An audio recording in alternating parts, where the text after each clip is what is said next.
खबरों की खबर में आपका एक बार फिर से स्वागत है। 2014 के पहले पूरी गठबंधन राजनीति में कई यू टर्न दिख सकते हैं। अलग अलग दल अपनी सुविधा के हिसाब से अपने राजनीतिक दोस्त तय कर रहे हैं। विचारधारा जहां कवच बन सकती है वहां ठीक है, अगर नहीं तो मजबूरी का नाम गठबंधन राजनीति है।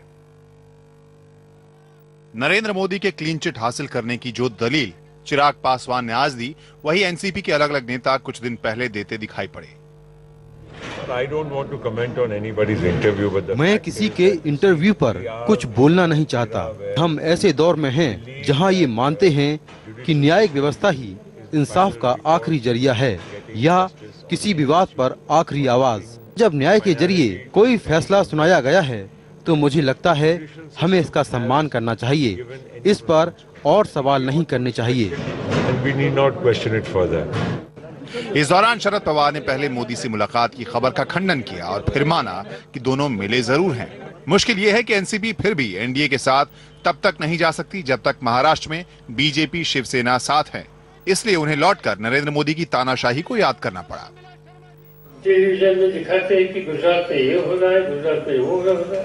वही हमने दूसरी भी बात कुछ देखी है, वहाँ क्या हुआ था, लोगों के आम कत्ल कैसी हुई, इसका भी नक्शा देश के सामने है।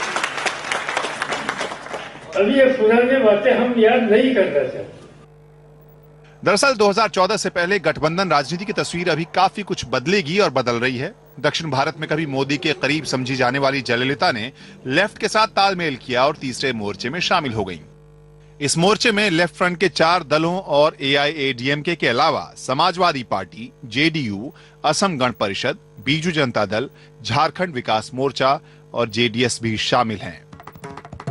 लेकिन इस मोर्चे में कई प्रधानमंत्री हैं। सोमवार को जयललिता ने अपना 66वां जन्मदिन मनाया और उनके समर्थकों ने कहा कि ये केक उनके अगला प्रधानमंत्री होने की निशानी है।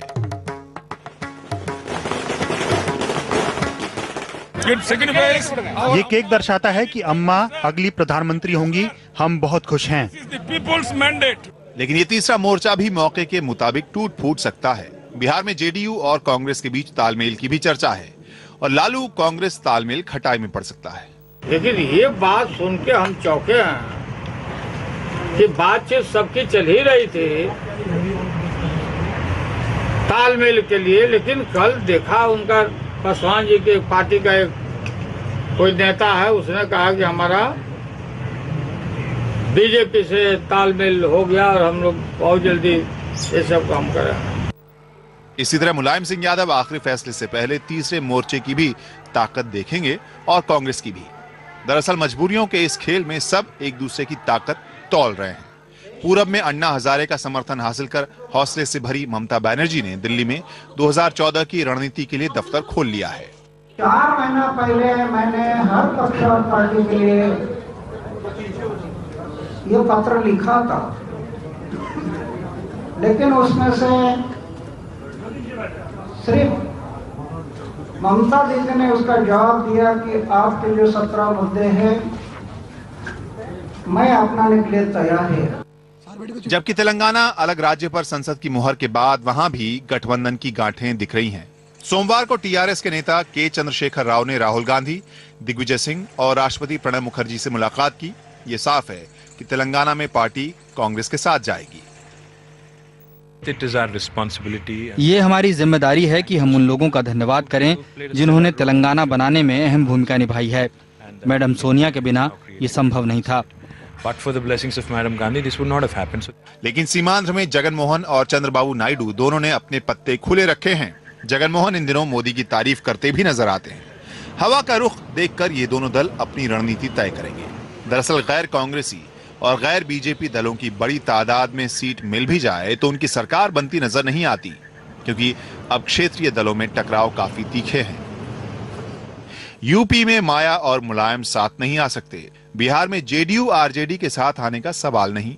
आंध्र में जगनमोहन और चंद्रबाबू नायडू साथ नहीं आएंगे। बंगाल में लेफ्ट और तृणमूल साथ नहीं आ सकते। जाहिर है इनके टकराव कांग्रेस और बीजेपी को फायदा पहुंचाएंगे। एनडीए और यूपीए में जो भी मजबूत होगा, तीसरा मोर्चा उसके दरवाजे पर पहुंचकर बिखर जाएगा। बिहार से चला इशारा इसकी तस्दीक कर रहा है। पासवान अगर एनडीए के साथ जा सकते हैं तो जेडीयू ने यूपीए के साथ आने का विकल्प खुला रखा है। तो खबरों की खबर में आज इतना ही। एक छोटा सा ब्रेक लेते हैं और ब्रेक के बाद खबरों का सिलसिला जारी रहेगा।